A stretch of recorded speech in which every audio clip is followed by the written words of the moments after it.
Papatagalin, I'd like to call on Pastora Mavic Paras. Palakpakan po natin ang Panginoon sa buhay ni Pastora Mavic.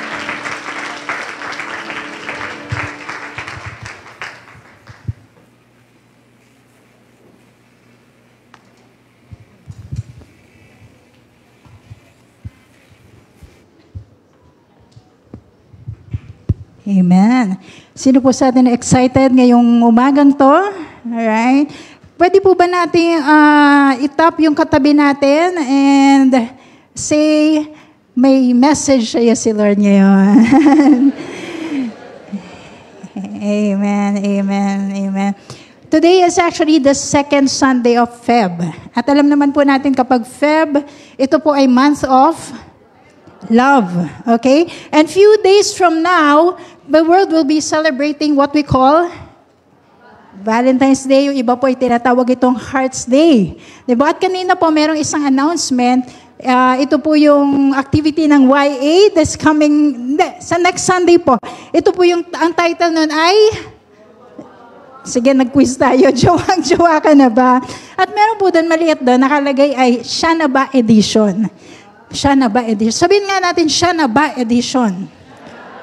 Bakit po? Kasi karaniwan, itong mga season na to, young people and young adults, napapapray. Ano po yung prayer nila? Napapatangs. Ano po yung patangs sila? Siya na ba, siya na ba, siya na ba, siya na ba, siya na ba? Diba? At nagpro-progress po ito from siya na ba, siya na ba, siya na ba. Minsan nagiging siya nawa, siya nawa, siya nawa, siya nawa, siya nawa. Ha? At pag nag-progress pa po ito ay maging posible na siya na nga, siya na nga, siya na nga, siya na nga. No, at isa pa po sa mga prayer na usong-uso po ngayon, lalo na ito po tinatawag nating Love Month, ganito mag-pray yung iba. Panginoon, kung hindi niyo po siya ibibigay sa akin, kahit ako na lang pong ibigay niyo sa Kanya. Okay, so meron additional na prayer. So, pero po, kidding aside, we know it's Love Month and people are usually thinking of ways on how to show their love, how to show their appreciation to their loved ones. At sinasabi po niba, paano nga ba? Ano ba yung pwede kong ipakita o ano pa ba yung pwede natin gawin para sa ating mga loved ones? Kaninang umaga, ay kausap ko si mama ko po, at pinag-uusapan namin, may anak po ako at meron po akong pamangkin. Ito at titipan ko na kayo. Ngayon pa lang, iniisip na po namin na sila ay bigyan ng flowers. Sa pagising nila ng Feb 14, bakit? Para bata pa lang sila, nararamdaman na nila na, ay, yung love nakikita ko sa family ko. Para hindi na sila nagugulat pagdating ng araw na, alam niyo po yun, nagsisik sila ng love sa ibang lugar o sa ibang tao, mauna na po sa pamilya. Amen? Okay. Amen. Amen. All right. So this morning we will learn from David, a man after God's own heart. At yun po yung desire natin to be people after God's own heart. And we will be using Acts chapter 13 as our text. So please join me in reading verse 22. Acts 13:22. Acts 13:22. All right. Let's read together. After removing Saul, he made David their king. God testified concerning him, I have found David, son of Jesse, a man after my own heart. He will do everything I want him to do. The message is entitled, After God's Heart.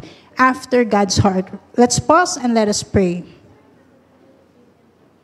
Lord, we thank you, O God, for this time. We thank you, Lord, because we can receive from you, Lord. Thank you for your word that is alive and powerful. So I pray, Lord, that you would anoint your word, anoint your message this morning, anoint me as a messenger.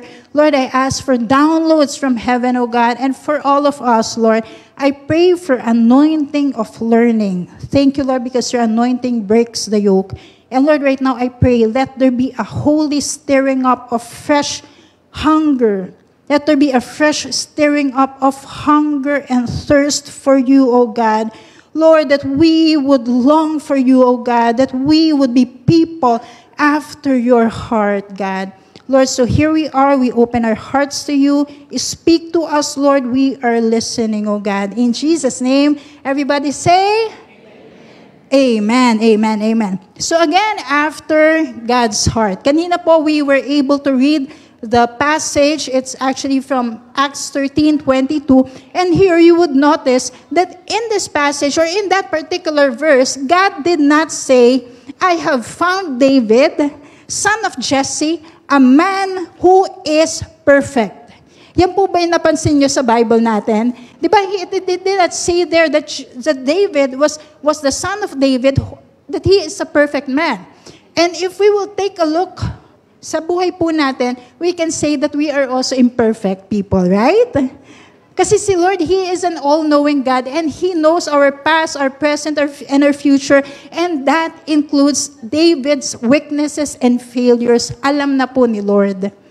At nakakatuwa po, despite of David's imperfections, kitang-kita natin dito, the Lord still called David a man after His heart. So this is a very good encouragement for all of us. Probably we're thinking, Lord, hindi ako perfect. Sino po sa inyo perfect? Taas ang kamay. Wala namang nagtaas ng kamay, no? Pakisabi sa iyong katabi, kapatid, kahit nasa iyo na ang lahat, hindi ka pa rin perfect. Diba? Kahit parang feeling natin nasa atin ang lahat, meron at meron pa rin po tayo makikitang imperfections sa ating buhay. But praise God, because here we could see that David, although he was an imperfect man, he was called by God as a man after His heart. Which means, ito po yung good news for every one of us, we can be people after God's heart. Amen? Pakisabi sa iyong katabi, qualified ka na. Amen. Hindi po dahil sa ating sarili, but because of God's grace, because of His love flowing in our hearts. Another thing is that we can see in this passage, God did not say, I have found David, the son of Jesse, a man after my blessings. Okay? Ulitin ko po yun. Ang sabi, I have found David, the son of Jesse, a man after my own heart. So dito po, we are being reminded by the Lord that of course we want to be blessed by God. Diba?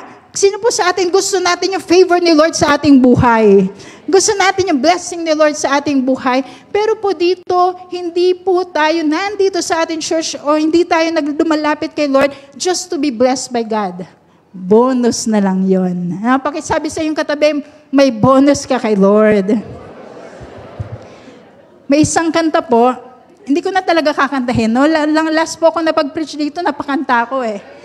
At sabi ko, binibiro nila ako, sabi nila, Pastor Mavi, kumanta ka naman eh. Ito sabi ko po sa kanila, actually hindi ko kinanta, chinant ko siya. Diba? Kung kilala niyo po ako, kung kayo po'y mapapalipit sa akin, malalaman niyo na mapang-asar po ako sa mga close ko. E nagkataon po, close naman kami ng aking sarili, kaya inaasar ko rin po ang aking sarili. No? So, chinant ko siya, pero may isang song. Ito po, yung song, ang sabi po ron, nais kong ibigin ka hindi dahil sa pagpapala. Nais kong ibigin. Sino po sa inyo alam niyo yung song na yon? Tula po yon. Sige, tulain na lang natin. Nais kong ibigin ka dahil sa ikaw ay ikaw. No? We want to love the Lord not so that He would bless us, not so that we will experience His blessings and favor in our lives, but we love God for who He is. We love God because He is a God who is so powerful, loving. We love God because He first loved us. So dito po, babalik na tayo sa text. Ano ang sabi ni Lord? I have found David, a son of Jesse, a man after my own heart. So this morning, I will be sharing with you 3 things. How to be a person after God's heart. How to be a person after God's heart. First is this. Number 1 is passion. Sabihin natin, passion. Passion is to be one with God's heart. Okay? Passion to be one with God's heart. So yun po yung unang punto natin dito. May kita natin si David, what is he? Or ano ba yung passion niya sa kanyang buhay? His heart is always longing for the Lord. I looked at the definition of that word, passion, and I found out a lot of definitions, pero isang nag-strike po sa akin. Ang sabi, passion is love in a raw or unfiltered state. Passion is that love in a raw, very unfiltered state. And it has a direct connection to our core being. Ito yung passion natin, yun yung nagmo-motivate sa atin eh. Yung passion natin, yun yung nagde-define sa atin. Naalala niyo po, may isang commercial noon, ang sabi doon sa commercial, para kanino ka bumabangon. Yun, nakorek na. Para kanino ka bumabangon. Kanina po, ang sabi ng mga taga 9 o'clock, para daw po sa kape. Actually, sa totoo lang po, yung commercial na yun ay isang commercial ng kape. No, pero isang magandang tanong po sa atin, para kanino? Or probably we could rephrase that, para saan tayo bumabangon? O para saan tayo namumuhay? Ito pong si David, we can see in this passage, ang sabi niya, di ba? Yung heart niya, it's after the heart of God. Pag tinignan po natin yung mga passionate people, grabe ang mga kayang gawing sakripisyo niyan dahil sa passion nila. There's a famous NBA player, his name is MJ. Sino po nakakilala kay MJ? Magic. Mary Jane. Ay, hindi pala. No? Si Michael Jordan. Alright? Si Michael Jordan, isa sa mga famous na basketball players. At ito po si Michael Jordan, before he became a champion sa NBA, ito po ay, kumbaga yung team niya, nahihirapan na matalo ang Pistons. Tama po ba? So, sa mga nag-NBA, so nahihirapan. So, ang ginawa nila, okay, kumbaga siya sa sarili niya, gumawa siya ng steps. Sabi, he is very passionate about basketball. He is very passionate about winning. Gusto niya mag-win. So sabi niya, gagawa ako ng hakbang. Pero English po, no? Gagawa ako ng hakbang.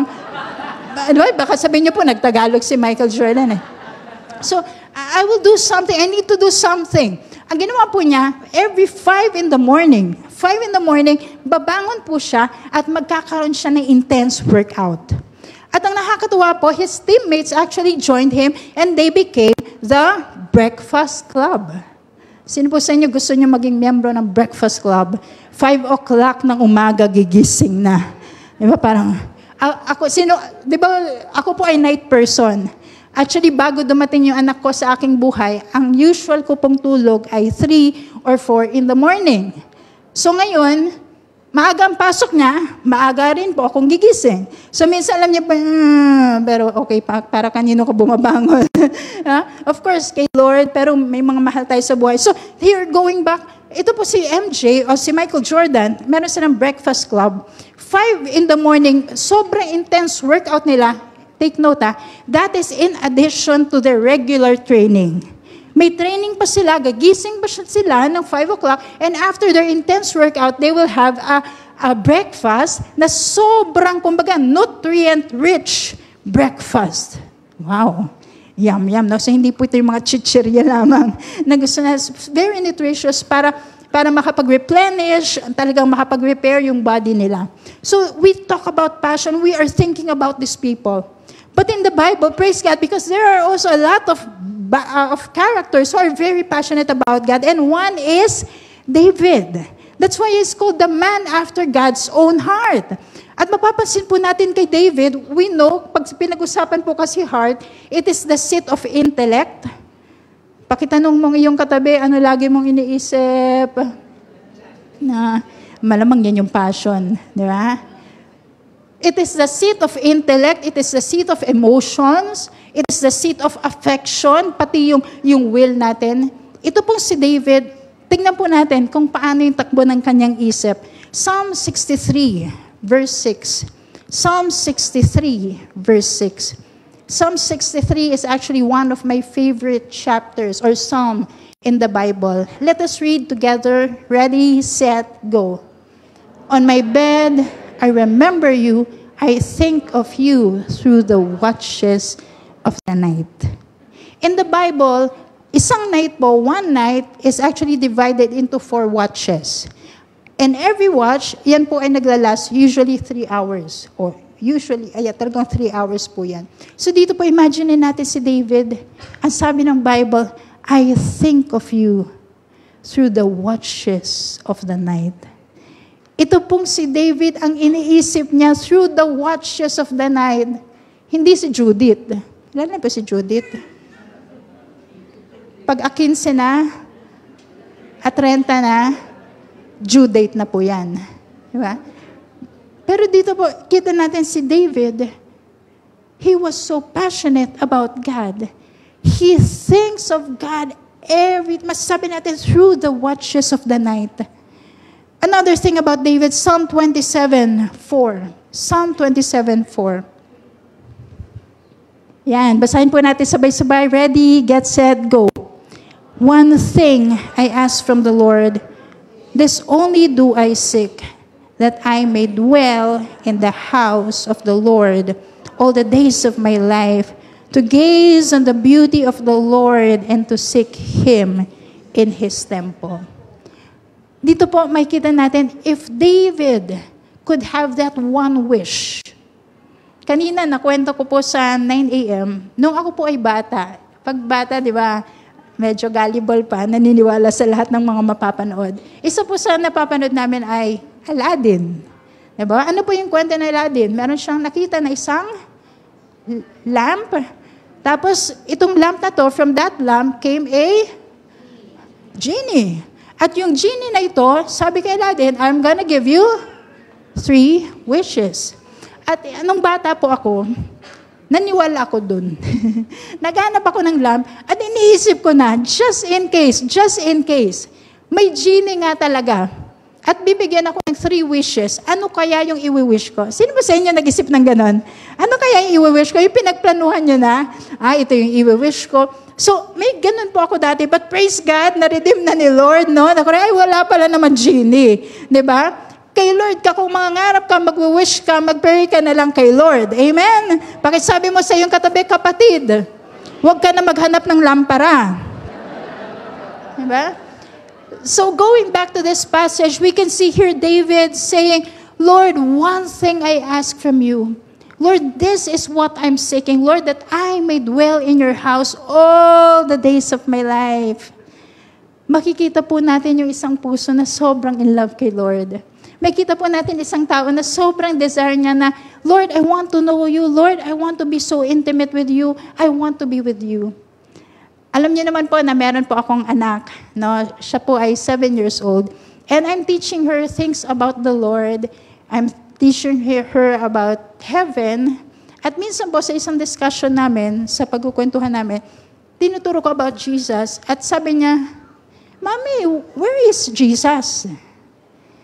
Alam niyo po, kapag nagtuturo ako ng bata, mas such a challenge yung pagiging teacher ko. Pag adult, sabihin natin na, where is Jesus? Sabihin natin, God is everywhere. Tanggap natin yun. Amen? Di ba pag sa church po, preach natin, God is everywhere. Amen. Ito po na sinabi ko sa kanya, God is everywhere. God is now here. Ang sagot po ng anak ko sa akin, Mommy, He's not here. Where is He? Where is He? Talagang hinahanap po niya. So, in-explain ko, God is here.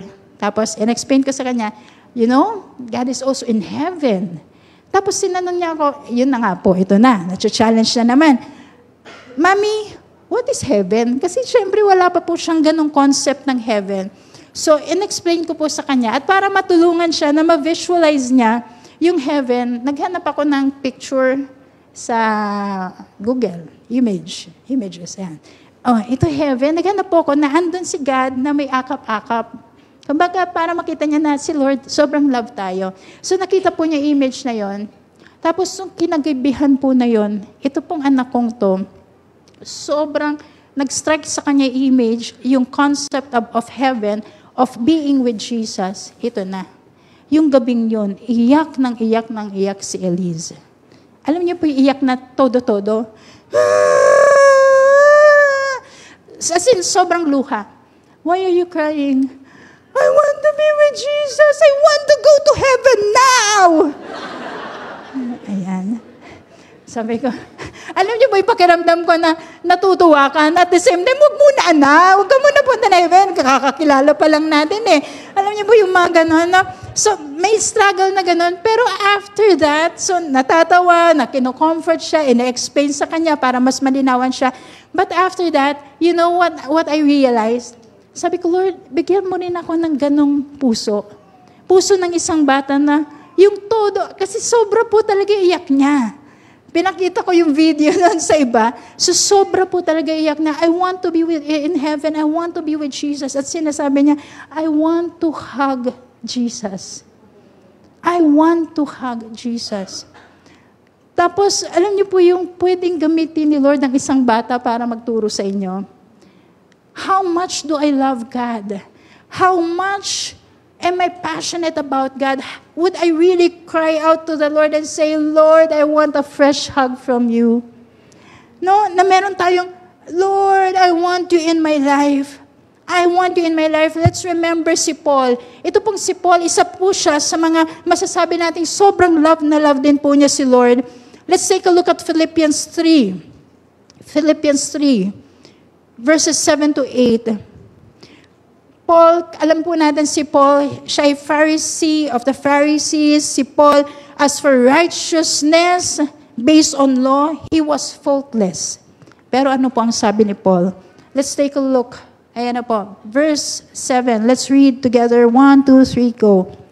But whatever were gains to me, I now consider loss for the sake of Christ. Yung dating version po ng NIV, ang sabi po nun, whatever was to my profit, I now consider loss for the sake of Christ. Let's go to the next verse, verse 8. What is more, I consider everything a loss because of the surpassing worth of knowing Christ Jesus my Lord. Yung dati ang version po niyan, I consider everything a loss compared to the surpassing richness of knowing Christ Jesus my Lord. Next verse.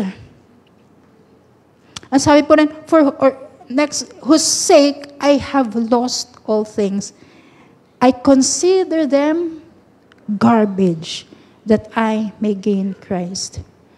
Biruin niyo po, no? Ito pong si Paul, a man of God, grabe yung kung tutuusin, yung pwede niya makonsider na gain or profit. But everything, ano po ang sabi niya rito sa passage na ito, everything I consider loss. Everything I consider them garbage for the sake of knowing Jesus Christ as my Lord.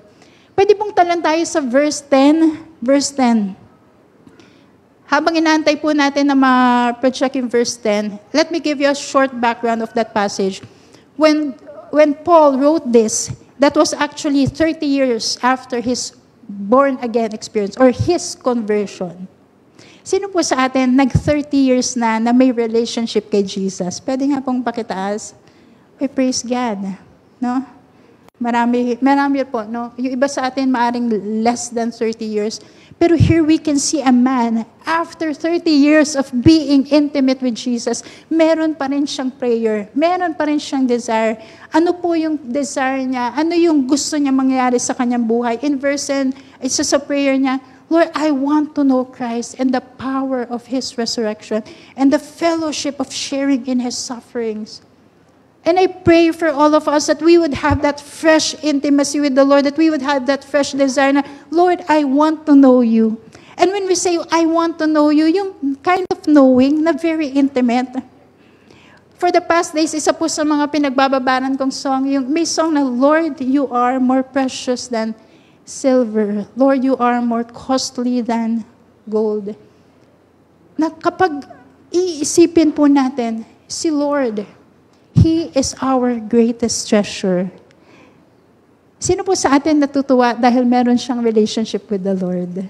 Huh? Praise God. Yung palang ang sarap-sarap na we have found the pearl of great price. We have found our treasure. At yan po yung si Lord. So dito po, even while we are listening to this, and if we are thinking in our hearts, Lord, yung puso ko ata medyo naging cold. It's time to go back to God.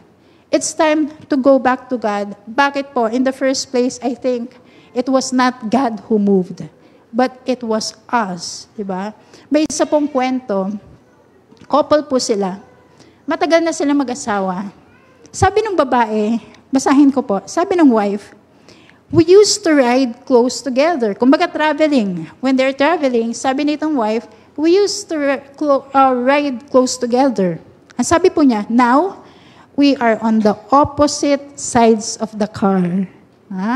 Dati sobra siguro, holding hands pa sila. Diba? Tapos habang lumalaon, magkahiwalay na sila ng side ng car. So yung husband niya, nag-isip. Tapos nagsalita. Alam niyo po kung anong sabi ng husband? Who moved? Who moved? If we will relate that with our relationship with the Lord, si Lord, hindi naman niya tayo iniiwan. Amen? No? So here, ang sarap lang na balik-balikan na, Lord, I want to be very passionate for you. I want to be a man or a woman after your own heart. So I pray that when we feel like our heart is going cold before the Lord, it's nice to think about that day when we have accepted Jesus in our hearts. It's nice to think about that day that we have accepted Him in our hearts as Lord and Savior. Do you remember that day na talagang tinanggap niyo po si Jesus sa inyong puso? Di ba, yun palang isipin natin, parang, wow, Lord, salamat. When we think about His love, when we think about His sacrifices, when we think about His death on the cross, when we think of how He reached out to us during times we were in darkness, lahat ng yun po enough na. Para yung puso natin mag-alab na, Lord, I want to know you. Lord, I want to be so passionate for you. So again, how to be a person after God's heart. Number 1, ano po yung 1 natin? Passion. To be one with God's heart. So, unang point po natin yun. Now, let's move on to the next point. Let me go back to Acts 13, verse 22. Ang sabi po riyan, after removing Saul, He made David their king. God testified concerning him, I have found David, the son of Jesse, a man after my own heart. He will do everything I want him to do. Ulitin ko po, no? Ang sabi po ng Bible, He will do everything. Sabihin natin, everything. Hindi lang po dito sinabi na, David will do the easy things I want him to do. But the Bible says, in fact, it was God who said concerning David, He will do everything I want him to do. Second point is this, practice. Ito yung practice dapat natin as Christians, as people who want to be after the Lord. Practice to obey God's command. Practice to obey God's command. So that is our second point. Ito pong si Lord, when He saw David, He saw someone who will follow Him without hesitation. Nung binabasa ko po ito, napaisip po ako, sabi ko, Lord, pero si David, there was a point in his life when he disobeyed you. Tama po? Naisip niyo po ba yun? Habang binabasa to, he's a man who will do everything the Lord wants him to do. And yet, we will be reminded of his sin. Diba? At isa po sa mga na-impress sa akin ni Lord, ito po si David, yes, he sinned against God. Pero po ang maganda kay David, he also repented. Sabihin natin, he repented. Tignan po natin Psalm 51. Psalm 51. Let's start in verse 10. Create in me a pure heart, O God, and renew a steadfast spirit within me. Do not cast me from your presence or take your Holy Spirit from me. Restore to me the joy of your salvation and grant me a willing spirit to sustain me.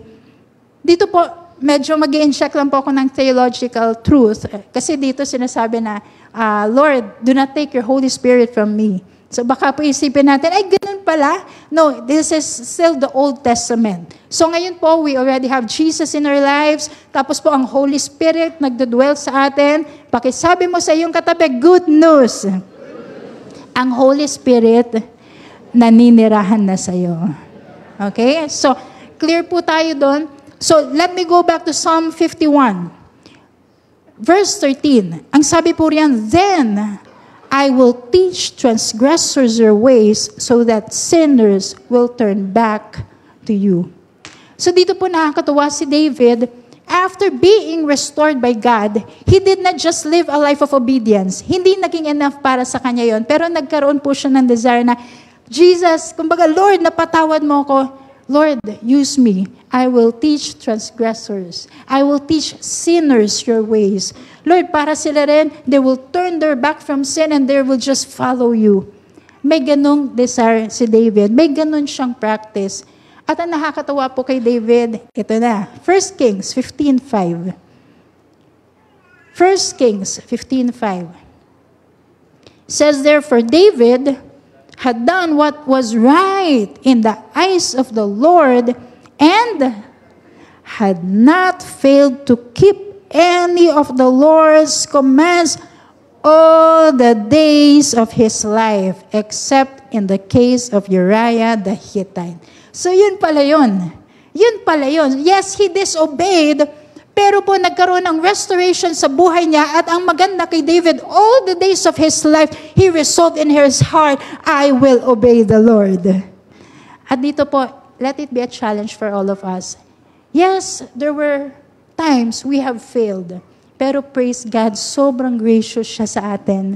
Sobrang loving siya sa atin. He restored us.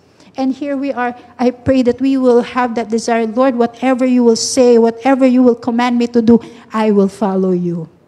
Pwede ba natin sabihin, yes, Lord? Ha? Ganun na, yes, Lord tayo. Bakit po? One of the truths that we need to be reminded of, obedience brings joy to the heart of God. Obedience brings joy to the heart of God. 1 Samuel 15:22. Lagi na po natin itong naririnig. 1 Samuel 15:22, part po dyan, ang sabi, to obey is better than sacrifice. To obey is better than sacrifice. So here in this passage, we could see that obedience is very important to God. Every time we obey God, every time we follow God, si Lord tuwang-tuwa. Pakitanong mo ang iyong katabi, kapatid, kailan mo huling pinasaya si Lord? Diba? Kailan natin huling pinasaya si Lord? Yung talagang natuwa siya sa atin kasi nag-obey tayo. Praise God, kasi sa Bible, marami pong characters na pwede nating matutunan ng mga lessons kung paano sila nag-obey kay Lord. And one of that Bible characters is Noah. Sino pong nakakakilala kay Noah? Noah. Ito po si Noah. He was told by God to build an ark. No? Alam po natin yun. Gumawa po siya ng ark at very specific yung mga instructions ni Lord sa kanya. Very specific, very detailed. Alam niyo po, yung talagang measurement, pati yung mga measurement, pati yung dimension ng ark, sinabi ni Lord. Pati yung mga materials na gagamitin niya, sinabi ni Lord. Sino po sa atin, nangangarap tayo, Lord, bigyan mo ako ng detailed instruction mo. Diba? Gusto natin yun eh. Kung pwede na, Lord, sige na, kahit na lahat na yan po yan. So during his time, si Lord sinabi lahat. And nice thing about Noah, ang sabi po in Genesis 6:22, Noah did everything just as God commanded him. Noah did everything. Sabihin nga natin, everything. Ako po, nung pinag-iisipan ko to, sabi ko, Lord, grabe si Noah. Bakit po? Si Noah, he obeyed God despite his thoughts. Maring sinabi ni Lord, Noah, gumawa ka ng arko. Tapos itong si Noah, Lord, ano yung ark? Para saan? Tapos maring sinabi ni Lord sa kanya, kasi babaha. At next question na pwedeng sabihin ni Noah, Lord, ano yung baha? Bakit po? Tinignan ko po yung background nito. Sabi po ng ibang Bible scholars, it is very possible that during this time of Noah, they have not experienced or they have not seen rain yet. So maaari no sinasabi ni Lord kay Noah, Noah, build an ark. Alam niyo po yung, Lord, ano yung ark? Para saan? Kasi babaha. Para saan? Ano yung baha? Yun yung tubig kapag umulan ng malakas. Lord, ano yung ulan? But still, here, Noah obeyed everything. So dito po isang challenge sa atin. No? Minsan may mga bagay na hindi tayo maintindihan. Sino po sa inyo minsan naka-receive ng instruction ni Lord na hindi natin maintindihan, pero dahil mahal natin si Lord, sinunod natin si Lord. Diba? Minsan may mga ganun pong pagkakataon. Ito po si Noah, hanga ako sa submission niya, hanga po ako sa pag-obey niya kay Lord despite of his thoughts and probably despite of what people are saying. Bakit po yung mga tao nung ginagawa? Siyempre, hindi naman nila yun matatago eh. Napakalaki po nun. Tinignan ko po, actually in the Bible, nakalagay doon 300 by 50 by 30 cubits. ayan, may architect tayo dito. Pag kinonvert siya, hindi kasi square meters eh. Pero tinignan ko po, research, actually iba-iba. Nagulat ako kasi iba-iba yung figures na lumalabas sa research. Pero kasi syempre qubits, hindi yan yung maaring eksaktong meters natin, makonvert nila. Pero nasa 1,300 plus to almost 2,000 square meters. Malaki po yun. Ito pong ating lugar, I think this is 250 square meters. So imagine po natin, sabihin natin para mas mabilis isipin, around 2,000 square meters. Si Noah, ang tanong, nung panahon na yon, si Noah ba builder? Posibleng opo, posible ring hindi. Actually, wala naman sinabi ang Bible eh. Sinabi rin po ba ng Bible kung ilan ang kasama ni Noah? O Noah, tumawag ka ng 100 workers. Gagawin yung ark. Meron po bang ganun sa Bible? Wala eh. Diba? Pero dito, sabi nga ng ibang Bible scholars, possibility, again, it's a possibility that it was only Noah and maybe his family members ang gumawa ng ark. Ito, may architect po yung tayo dito eh. Pag mga 5 tao po, gaano kaya nila matatapos yung 2,000 square meters? Diba? Nakita ko po, nabasa ko, sabi ng iba, possibly around 30 to 40 years para magawa yung ark.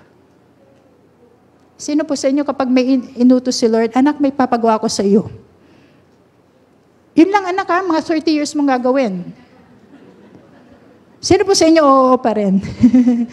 Lord, here am I, send Him. Siya na lang yun, Lord. Ang dami ko pang gagawin sa buhay ko. Ang dami ko pang pangarap. Ang dami ko pa pong, Lord, gusto sa buhay ko. Pero ito si Noah, sabi nga po ni ibang Bible scholars, possibly hanggang 75 years pa. Ito po matindi. Meron pa akong nakausap, nagtuturo po siya ng Hebrew. Sabi po niya, posible 120 years ginawa ni Noah yung ark. So, hindi ko alam kung ano pa eksakto. Pero ano man po yan, dito may kita natin, ang tagal niyang ginawa, despite of the difficulty of the task, still, Noah obeyed God. And I think that is a very good challenge for all of us. Ano man yung level of difficulty, we would still say yes to God, Lord, I will obey you. Kasi sa totoo lang po, madaling mag-obey kapag madali ang instruction. Tama? Kapag mahirap po ang instruction, madali pa po bang mag-obey? Lord, kunin mo na po ang lahat sa akin. Yan, di ba? Lumalabas yung mga ganyang prayer minsan eh. Pero po dito, are we still gonna obey God? Remember this, our simple obedience will unlock doors of breakthroughs. Our simple obedience to the Lord can unlock breakthroughs in our lives. Napaka-importante, sumusunod po tayo. Last Friday po, magpe-prepare ako ng sermon. Tapos, medyo naging busy po yung week na yon. Thursday, nag-interview kami ng mga incoming CSB pastors. Yeah, hey, we have new pastors. Tapos, Friday, may exam pa po yung anak ko noon. So, finally, natapos yung pasok niya. Afternoon, nag-nap ako. Alam niyo po yung nap niyo na parang ayaw niyo nang munang bumangon? Yung ang sarap-sarap matulog, tapos maalala mo, ay may dapat akong gawin. Kailangan ko na mag-prepare. So, bangon po ako. So, sabi ko, sige Lord, prepare na po ako ng sermon. Ito na. Nung papasok na po ako sa room, sa bedroom, kung saan gagawa ako ng sermon, yung door, naiikot, na-unlock ko po siya. Pero first time, noon, talaga, ayaw po mabukas. Alam niyo po yung spindle ba tawag doon? Yung mga may alam sa technical na, yung sa doorknob, hindi po talaga siyang bumubukas. So, ikot lang siya ng ikot, pero hindi siya bumubukas. Ilang beses ko po siya ikot-ikot, ayaw pa rin mabuksan. Sabi ko, Lord, paano po ako gagawin ng sermon dito? Hindi ako makapasok sa room, andun lahat ng gamit. May impression si Lord sa akin. Alam niyo po kung ano in-impress ni Lord? Di kausapin mo yung doorknob, utusan mo. Madali o mahirap? Depende. Di ba, hindi? Praise God, ako lang yung mag-isa nun. Ito na. Sinunod ko si Lord. Wala na po akong magawa eh. Hindi ko talaga mabuksan. Kahit nasusian po siya, magtuturn lang siya, pero hindi talaga nag-o-open ng full. So sabi, inutusan ko yung doorknob. Doorknob, open up in Jesus' name. Bumukas ka. Tapos tinurn ko po.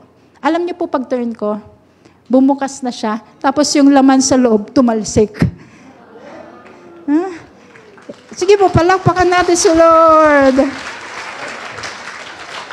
Sabi ko, Lord, yun pala yung solusyon. Kaya kung may mga sirang gamit po kayo. Pero posible yun di ba? Kung yung mga nawawalang gamit nga I want it back in Jesus' name. Biglang supernaturally mag-a-appear So, yung may mga bagay na inuutos si Lord sa atin, ang tanong, handa ba tayong sumunod? Pakitanong po yung katabi, handa ka bang sumunod? Nalala ko po, talking about pagsunod kay Lord, minsan po, deliverance session, may pinagpe-pray po ako. Nasa prayer room po kami noon. So, pray. Tapos, in-address, may checklist po So, una, tungkol sa family, history, background. So, pray. Tapos, pagkatapos po noon, ang impression sa akin ni Lord, teka lang, anak, hinto ka muna dyan. Di ba, minsan sa deliverance, may power encounter, may truth encounter. During that time, the Lord led me, kunin mo yung gitara, mag-worship ka. Saan ba yung gitara? Electric po, acoustic. So, ito na. So, kinuha ko po yung gitara, nag-worship po ako ng nag-worship. Hindi po ako kumanta. Talaga nag-gitara lang po ako. At nakakatuwa, ito po yung blessing kapag sumusunod kay Lord, may mga breakthroughs. Habang nag-worship po ako, yung pinag-pray ko ng deliverance, all of a sudden, she actually fell into a trance. Pastora, ano po yung trance? Yung nalala natin si Peter, nag-trance po siya, nakita niya yung heaven, nag-open, di ba? Si Paul, nagkaroon siya ng trance, kung saan nakita rin niya si Lord. So, in short, ito po pinag-pray ko ng deliverance, nag-trance po siya, at nagkaroon siya ng encounter with God. So, tugtog lang po ako ng tugtog lang ako ng tugtog, hanggang mamaya, itong taon ito, sobrang yung,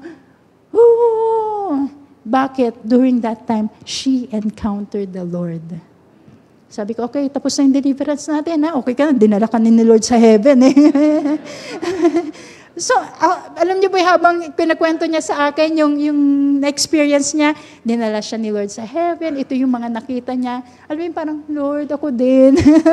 May ganun akong desire. Pero, ito po yung masaya dun Whenever we obey the Lord, na-unlock yung mga doors of breakthroughs. Sino sa atin gusto natin ng breakthrough sa ating buhay? Diba? Pero again, katulad nga nung sinabi ko kanina, we obey the Lord not just because of the blessings, not just so we will experience favors from Him, but we obey the Lord because we love Him. Isa pa po sa kwento ko, alam niyo naman po, di ba, nag-board exam po ako after 10 years nang graduate ako. So, karaniwan pa ng board exam, logically, ang maisipin natin, after mong graduate, mag-board exam ka na. Ang course ko po ay BS Math, major and actuarial science. Wala po yung, kumbaga hindi siya pangturo kung tutusin na nagte-take ng LET o ng LET. Hindi po. Kung may mga exam po kami, more on sa actuarial science po. So, pa-level up ng pa-level up. Pagka-graduate ko po, nag-work agad ako sa government, tapos medyo maaga po ako nagpastor. I think it was June 2001. Second anniversary po yun ng JLH, nung pumasok po ako sa pagpapastor. So, after 10 years, sabi ni Lord, mag-exam ka. Kasi po may heart ako for mission. So sabi ko, Lord, sige, hindi ako makapasok doon as a pastor, magtuturo na lang po ako. So nag-take po ako ng LET. Ito na. Weeks before the LET, sumali po ako sa review class. No, ito na. Meron kaming pre-board exam. Sa pre-board exam po, bumagsak ako. Ang score ko po, hindi line of 7. Line of 6. So, hindi na siya bagsak. Bagsak na bagsak talaga. No? Tapos sabi ko, Lord, patawarin mo ako sa aking mga... No, sorry po, hindi ako nag-aaral, ganyan. No, so, kinakabahan ako na sabi ko, alam niyo yung parang, naku, anong gagawin ko? Tapos, pray ako ng pray. May nang-encourage sa akin. Isa sa mga pastors natin na CSB. Ang sabi, kasi, gumaga, nangingi ako ng prayers. Sabi niya, huwag kang mag-alala, yung mga pre-board, mas mahirap yun kaysa sa board. So, sabi ko, sige. Tapos, sabi ni Lord, sige, aral ka. So, aral. 8 hours a day. Okay? So, sa mga nagtatest, hindi lang to, hihingi ka ng word kay Lord. Mag-aral din tayo.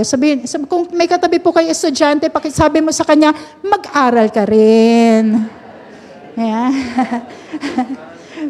Faith without action is dead. Diba? So, aral, pero ito na. Kahit nag-aaral po ako, hindi enough eh. Board exam na.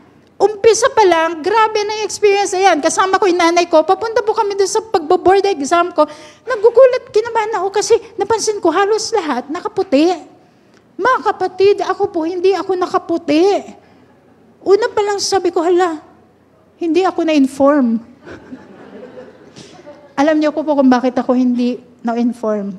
Kasi po, first day ng review class namin, kung saan may orientation, absent po ako. Naglalakwatsa po ako kasi merong hindi ko masyadong sineseryoso noon. So, hindi ko alam. So, praise God, meron akong pinsan. Di ba ma'am, may pinsan po ako na malapit doon yung bahay. Nang hinam ako ng white t-shirt. So, okay na. Next challenge. The shade. Umpisa pa lang. Ang haba po ng pangalan ko, Maria Victoria Angparas. Okay? Shadan mo po yan. Ito na po nangyari. Pang ilang letra ko pa lang, medyo malabo yung mata ko eh, na mali ako ng pag-shade. Lapit po ako sa proctor. Ma'am. yung nanginginig yung papel, kinakabahan mo yung papel eh. So, nagkamali po ako ng shade. Nag-double ako ng shade. Kasi syempre, talagang titignan mo isa-isa. Kaya nga po yung pangalan ng anak ko ngayon ang napakahaba rin. Elise Paras. Yun na po yun. Para hindi na siya mahirapan. Hopefully may wisdom doon. No, so, doon pa lang. So, sabi ko sa proctor, paano po ito nagkamali ako? Ang sungit ng proctor ko noon. Sabi sa akin, wala na yan. Hindi na yan mariread ng penong machine. Wala na. Edi ako po, alam niyo po, umpisa pa lang, talo na. Para, hindi man lang ako binagyan ng chance para magamit ko yung mga inaral ko. Parang, wala agad, talo na agad. Sabi ko, Lord, wala na raw. Babagsak na ako, ganito. Pero sabi ni Lord sa akin, huwag kang mag-alala, ako bahala sa'yo. Alam niyo, ito po yung maganda eh. Kapag close ka kay Lord, sige, Lord. Sabi mo po yan ha. So, take ako na, ito na. General science, blah, blah, blah, math. Tapos po ako inuna ko po shadean yung mga alam ko sagot. Pagtingin ko sa test paper ko, ang daming walang sagot. Ang dami ko pong hindi alam. No? So, hindi ko alam. Gusto ko yung math part. Gusto ko po, nag-analyze, nagsusolve. Ayaw ko po ang nagme-memorize. Pag memorize niyo po ako, ayoko, kasi maksaya yan ng panahon.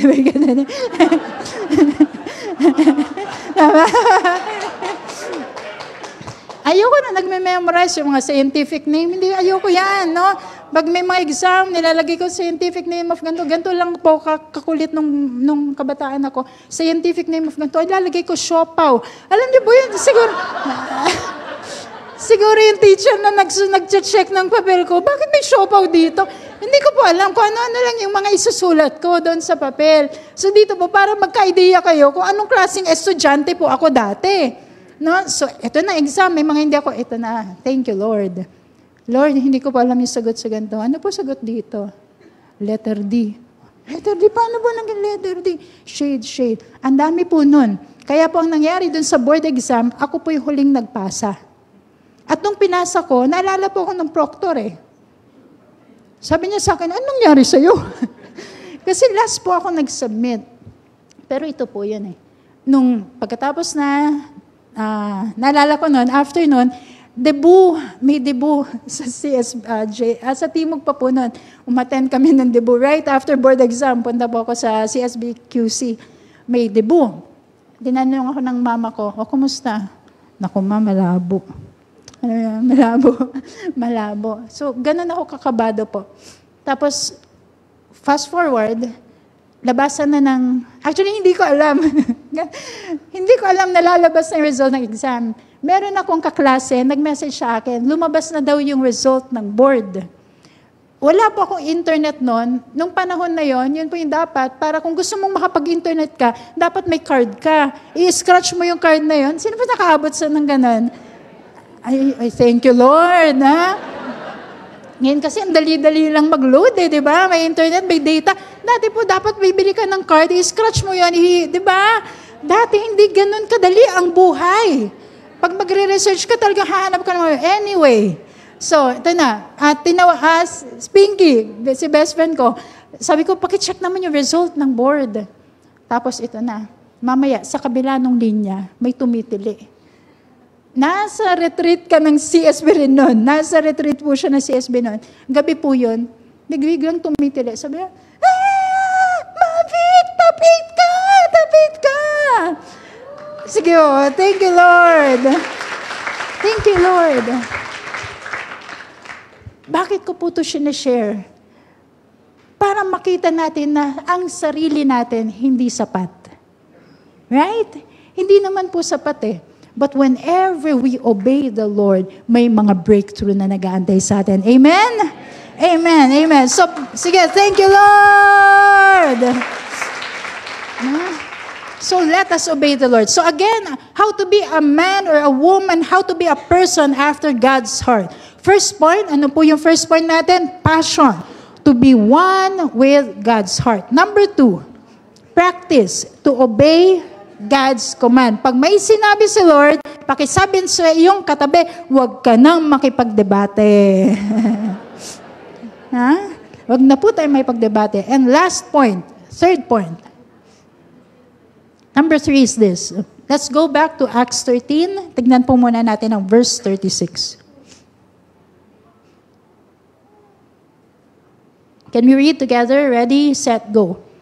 Now, when David had served God's purpose in his own generation, he fell asleep. He was buried with his ancestors, and his body decayed. So dito po makikita natin ang storya ni David. David was able to serve God's purpose in his own generation before going to God. Third point is this, pursuit to fulfill God's purpose. Pursuit to fulfill God's purpose. Ano po ang pinopursue natin sa buhay? Kanya-kanya po tayo, di ba? So dito po, si David, we know his story. As a young boy, he was able to kill Goliath, the giant. Tapos siya po ay naging anointed musician. Siya po ay naging great king of Israel, naging warrior, na talagang ang daming mga batas ang pinanalo niya. He also became the ancestor of Jesus. So dito makita natin, ano man yung purpose ni Lord sa buhay ni David, he was able to fulfill them. Ngayon po, it is very important for all of us to discover our God-given purpose. Bawat isa po sa atin na narito, pakisabi sa iyong katabi, kasama ka doon. Meron tayong mission, may purpose si Lord sa bawat isa sa atin. And here, we are being reminded by God, anak, it's very important that you fulfill the purpose, that mission that you have in your life. Tingnan po natin, Matthew 7:21. Matthew 7:21. Not everyone who says to me, Lord, Lord, will enter the kingdom of heaven, but only the one who does the will of my Father who is in heaven. Pakisabi sa iyong katabi, bawal ang SSS dito. Ano pong SSS? Hindi po yung Social Security. But doon po ako unang nag-work pagka-graduate ko sa SSS. Hindi po yun yung SSS na yun. Dito ang tinutukoy, saved, seated, satisfied. Kumbaga, sila po yung membro ng Zimbabwe Club. Alam niyo po Zimbabwe? Zimbabwe. Diba? Dito po, hindi lang tayo na-save ni Lord, nakaupo tayo, satisfied na. No, meron tayong mission. Pakisabi uli natin sa ating sarili, meron akong mission. Pwede ba natin declare, I will fulfill God's purpose for my life. So dun solve na po tayo eh. Lahat tayo sinasabi natin, okay Lord, I'm all out Lord. Ano man yung purpose mo, ano man yung mission mo sa akin, yes, sige Lord. But let us also remember the clock is ticking. The clock is ticking. Let's take a look at this. Ephesians 5:15 down to 17. And let me use NLT. NLT po tayo ngayon. Naalala ko nung hunger night, si Pastor Hiram nagsabi, wake up! Pakisabi mo sa iyong katabi, wake up! No? Ito yung season, we are already living in the end times. No? Nasa end times na po tayo, we need to wake up. Ano po ang sabi dito sa Ephesians 5? It says there, verse 15, so be careful how you live. Don't live like fools, but like those who are wise. Wise. Okay, next verse. Make the most of every opportunity in these evil days. 17. Can we read together? Verse 17. Ready, get set, go.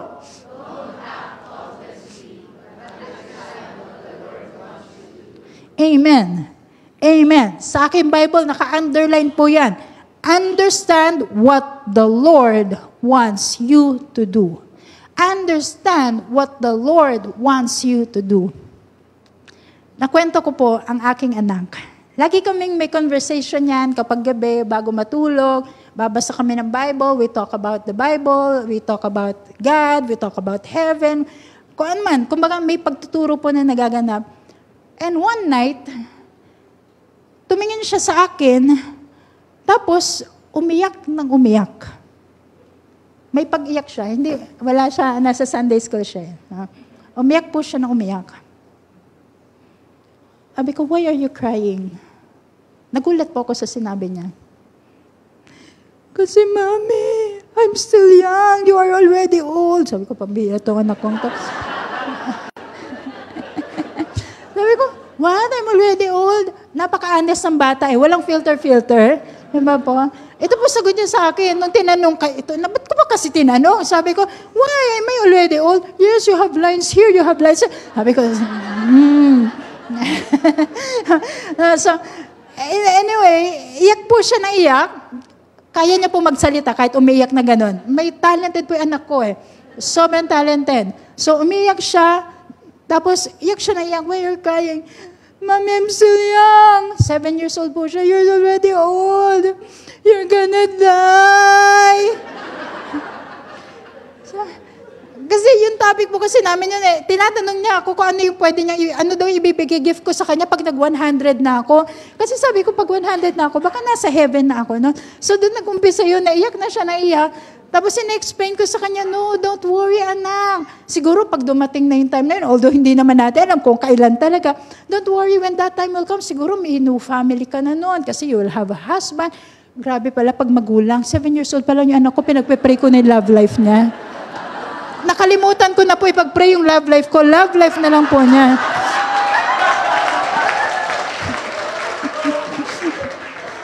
Wala na. Nakalimutan ko na yung love life ko. Siya, 7 years old. Lord, kung sino paano yung mapangasawa niya, magiging anak niya. Alam mo ba, sabi ko, ganun pala mag-pray ang mga nanay. So anyway, so iyak siya na yan. So ina-explain ko, don't worry anak, huwag kang mag-alala, ganyan. Iyak pa rin po siya na iyak. Kasi sabi pa niya, dinagdag pa niya, damay pa. Kasi Lolo is already old. Lola is already old. You're already old. Namumblema siya na she will be left alone. And I realized, grabe yung hugot niya kasi she came from an orphanage. Wala po siyang family doon. Kaya sobrang treasure niya yung family. Every time we will pray, isa sa mga prayer niya, Lord, thank you for my family. Thank you, I have a family now. So umiiyak po siya, I won't have a family anymore. Pero syempre may pagtuturo. Ito na. Actually, no mga time na yun, may, halo-halo yung pakiramdam na naiiyak ka na, oo nga, baka maaga ko siyang maiwan. O, alam mo mga ganun. Pero sino yung mag-aalaga sa kanya. At the same time, may tawa, parang natatawa ka na iniisip na to na anak mo. Pero after that, isang teaching moment din ni Lord sa akin. Sa totoo lang, alam ko po ba kung kailan ako kukunin ni Lord? Nobody knows. Alam ba natin kung kailan tayo kukunin ni Lord? We don't know. Isa po sa naglinger sa aking thought, am I doing right now what the Lord wants me to do?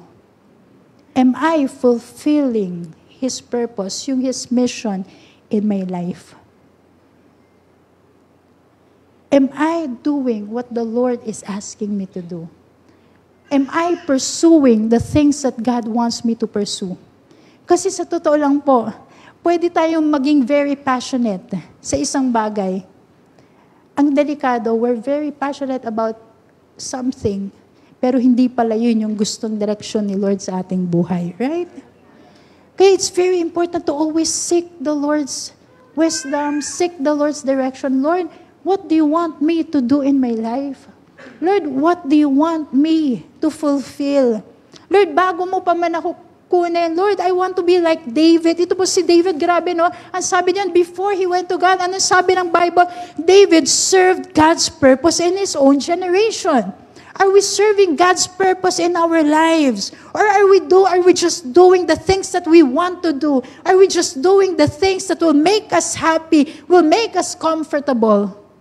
Sometimes the Lord will take us out of our comfort zone. Sabihin ni Lord, anak, ito ang gusto kong gawin mo sa buhay mo. Are we willing to say yes?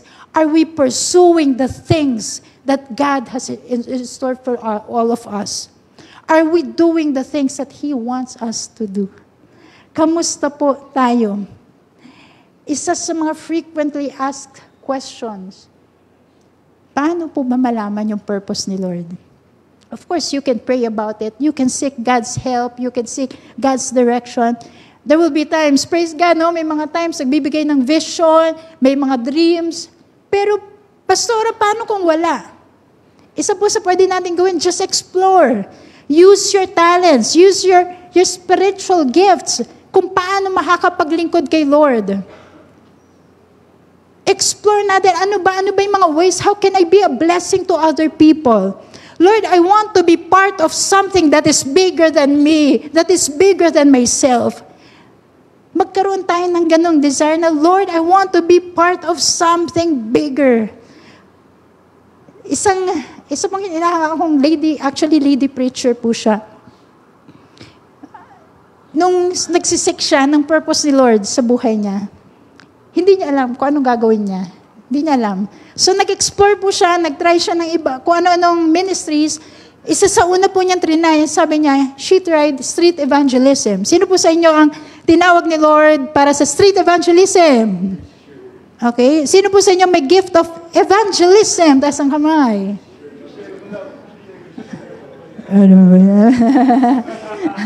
Handon daw, no?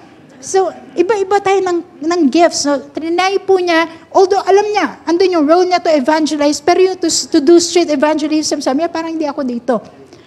Tapos, pagkatapos po na, nag-try siya sa kids ministry. Yung mga teachers ay nasa taas eh. Pero kung may mga Sunday school teachers na nandito, pwede po bang pakitaas ang kamay? Okay, believe po ako sa inyo. Saludo po ako sa inyo. Itong tao na to, nag-try po siya ng kids ministry. After ilang weeks, sabi niya, hindi ako para dito. Na? Ako po, gusto ko, love ko ang mga bata. Pero hindi ako pwede magturo ng bata. Bakit po? Ang laki po ng boses ko eh. Hindi niya po ba dyan sa likod? So, pag bata, nagsabay-sabayan na boses, para na po ako nakamute. No? Pero dito, nag-try po siya, hindi umubra. Nag-try po siya maging secretary ng pastor. Umubra, one day lang. Hindi. Alam mo po, nag-explore siya na-explore. And finally, she was asked to lead a Bible study. Tapos na-discover niya, uy, ito yung gusto kong gawin. Ito yung nag-e-enjoy akong gawin. Kaya dito po, kung wala pa kayong connect group, please be part of a connect group. No? Kung una, maaaring nag-a-attend lang kayo, later on, isa na rin kayo sa mga magiging leaders. We have trainings for that, don't worry. Pero dito, ano po ang sinasabi ko? Let's be part of something bigger than us. Let's always ask, Lord, let me pursue the calling that you have for me. So let me just review this. How to be a person after God's heart. First part, passion. To be one with God's heart. So the question for all of us, how is your heart? How is your love for the Lord? Yung heart po ba natin, is it burning with passion for the Lord? Second thing, practice. To obey God's command. Are we fully obeying God? Difficult task, easy, are we obeying the Lord? And last, pursuit. To fulfill God's purpose. Are we fulfilling God's given purpose in our lives? Right now, let's all stand up.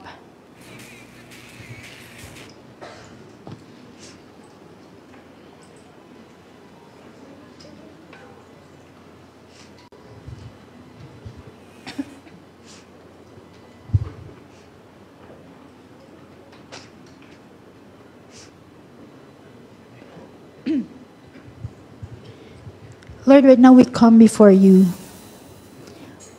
Lord, thank you for your great love for us.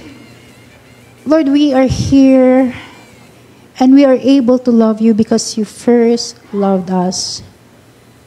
Few days from now, people will be celebrating Hearts Day, Love Month. But here we are saying, Lord, we want to express, we want to demonstrate our love for you. Imperfect as we are, Lord, we say, Lord, may you still find us as men and women after your heart. Lord, that our hearts would burn with so much passion for you, God.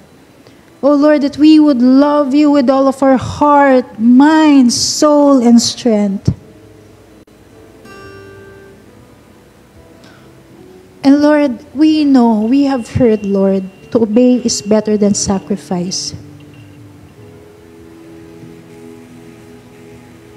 Lord, right now, I pray, may you find all of us willing to obey you, willing to count the cost, willing to follow you without any hesitation, Lord.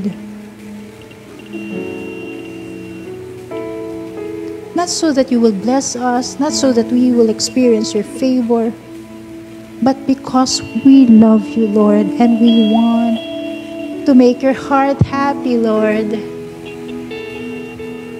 Because you delight in our obedience. And Lord, I pray for all of us. May you find us pursuing you and the call that you have for all of us. Lord, if we are pursuing things that's not aligned to your purpose, to your plans, even right now, Lord, I pray, speak to us. Show us, Lord, your direction, your will for our lives.